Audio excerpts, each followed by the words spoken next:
menegaskan bahwasanya kami selaku tim pemerintah sangat-sangat menyetujui mosi pada perdebatan kali ini, yaitu Indonesia siap memasuki era metaverse. Lawan debat kami adalah teman terbaik kami dalam berpikir. Terima kasih. Bismillahirrahmanirrahim. Assalamualaikum warahmatullahi wabarakatuh. Dewan juri yang terhormat serta rekan-rekanku dari tim lawan yang sangat amat kali segani. Di sini saya sebagai pembicara kedua yang Farid Siregar akan menjelaskan dari apa pernyataan yang dikatakan oleh teman saya pembicara pertama. Benar adanya bahwasanya Indonesia siap memasuki era metaverse. Dapat kita tahu negara kita, negara yang sudah memiliki kesiapan atau berpotensi untuk memulai kehidupan baru dengan dunia virtual real, dunia 3 dimensi, di mana kita bahwa metaverse itu memiliki berbagai manfaat. Yang pertama sudah disebutkan bahwa memfasilitasi masyarakat.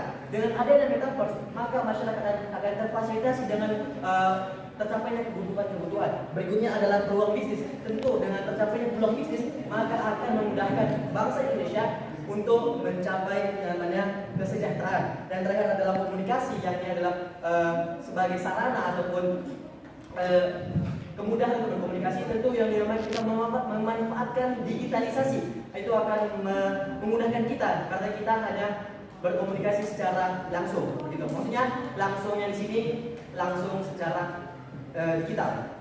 Tentu saja kita sampaikan. Assalamualaikum warahmatullahi wabarakatuh. Terima kasih.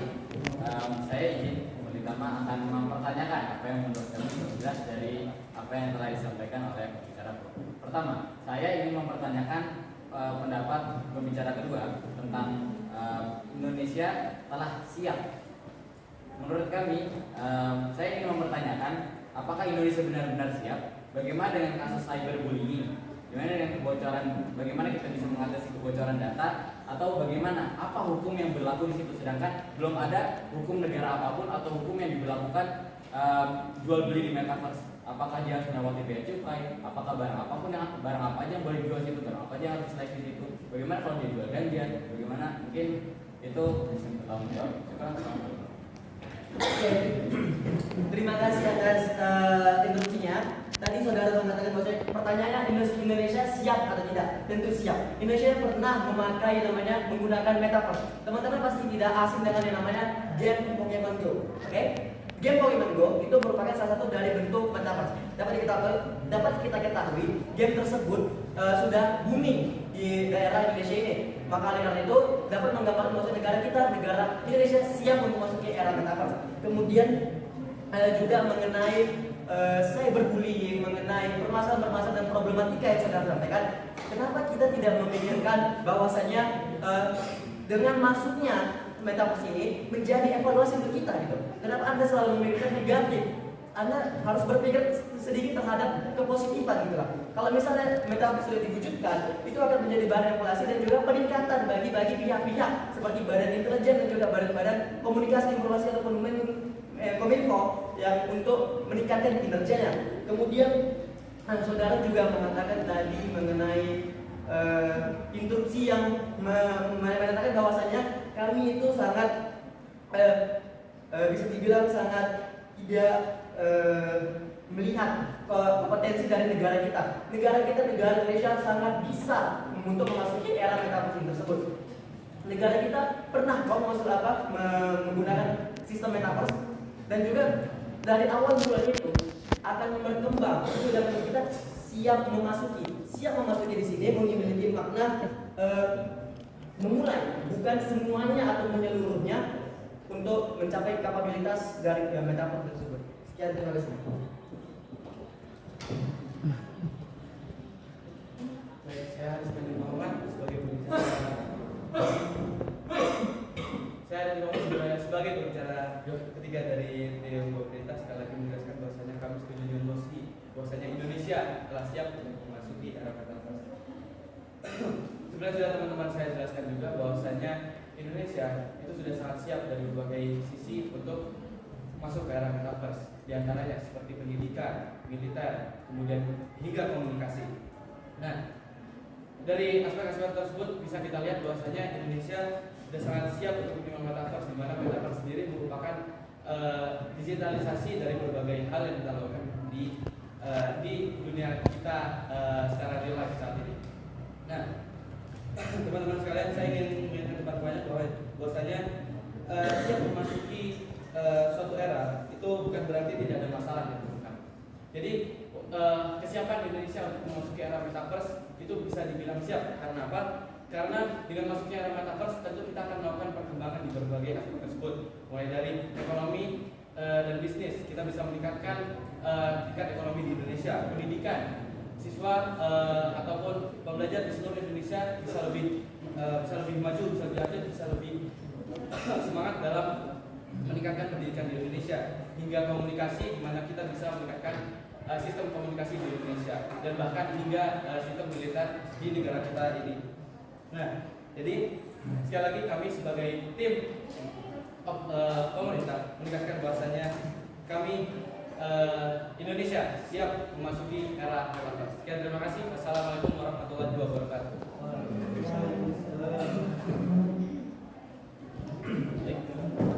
Assalamualaikum warahmatullahi wabarakatuh. Di atas pohon ada beruang, sangat besar berubah kembang. Kita akan terus berjuang sampai kita jadi pemenang. Posisi kita pada ini adalah apakah Indonesia siap dalam menghadapi metaverse. Kami sangat tidak setuju dengan ini karena sesungguhnya metaverse lebih memberikan masalah yang lebih banyak. Contoh masalah yang cukup signifikan adalah di aspek kesehatan, sosial, psikologi, dan bahkan keamanan privasi para pengguna metaverse. Contoh, menghabiskan lebih banyak waktu online terhubung ke metaverse dengan gawai dapat mengurangi tingkat aktivitas fisik dan memberi penelitian lebih banyak cara untuk mempromosikan produk tidak sehat seperti junk food, tembakau, atau alkohol. Juga berkurangnya pergerakan manusia dikarenakan penggunaan metaverse, di mana segala hal dipermudah dan manusia tidak diperlukan untuk berpindah tempat demi mendapatkan suatu kepuasan, dapat menimbulkan penyakit-penyakit yang serius seperti diabetes, obesitas, dan lain-lain. Bahkan salah satu konsep pertama dari game Pokemon Go yang yaitu AR, salah satu tokoh yang menggagaskan idenya, Louis Rosenberg, mengatakan bahwa kehadiran metaverse akan mengubah rasa realitas kita dengan mengacukan batasan-batasan dalam pikiran kita serta mendistorsi cara kita dalam menafsirkan suatu hal dari realitas menjadi maya. Omar Corona sendiri, pendiri Meta Labs, berpendapat bahwa metaverse bisa membuat anak-anak kecanduan lebih parah daripada mereka bermain game online. Karena metaverse mengembangkan VR dan AR level selanjutnya yang lebih berbahaya dari kecanduan bermain game pada umumnya. Deputi Komisioner 1, Deputi Komisioner Perbankan 1 OJK mengatakan bahwa muncul konsen pengguna pada potensi penyalahgunaan data pribadi oleh pihak yang tidak bertanggung jawab. Dan juga berdasarkan laporan BSSM sepanjang 2020, Indonesia mengalami banyak serangan cyber. Yang rinci nanti akan dijelaskan oleh pembicara Buah Pagitama. Terima kasih. Assalamualaikum warahmatullahi wabarakatuh. Baik, assalamualaikum warahmatullahi wabarakatuh. Saya Pagitama dan akan menjelaskan kenapa kami sangat menolak adanya metaverse dan Indonesia belum siap untuk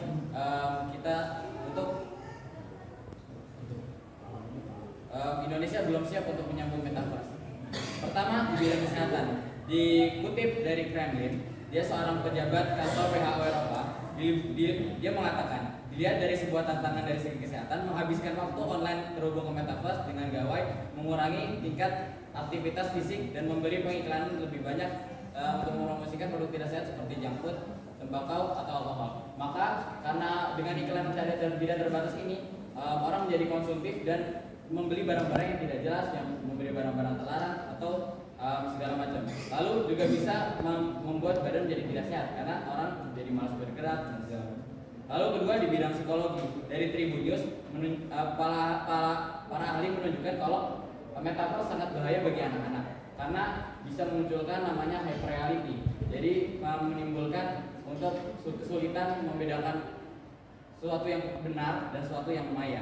Lalu pelindungan cyber, dilansir dari Tribunnews, cyberbullying atau penindasan dunia maya merupakan masalah serius karena anak-anak menjadi saran penindasan dan pelecehan oleh pengguna anonim. Lalu ranah kejahatan semakin luas karena teknologi dibuka sebesar-besarnya, otomatis ranah kejahatan juga semakin luas. Seperti yang tadi dibicarakan oleh pembicara pertama, berdasarkan laporan data anomali trafik BSSN sepanjang 2020 saja, Indonesia mengalami serangan cyber di angka 495,3 juta. Apakah itu menunjukkan kalau Indonesia siap? bagaimana dengan kebocoran data yang sudah terjadi ini? Lalu yang terakhir adalah yang kaya makin kaya, yang miskin makin miskin. Otomatis pemain-pemain yang awal-awal datang ke metaverse lalu dia membeli tanah akan memonopoli semua tanah yang ada di sana. Lalu Pak Haris. terima kasih. Oke, terima kasih atas waktu instruksinya.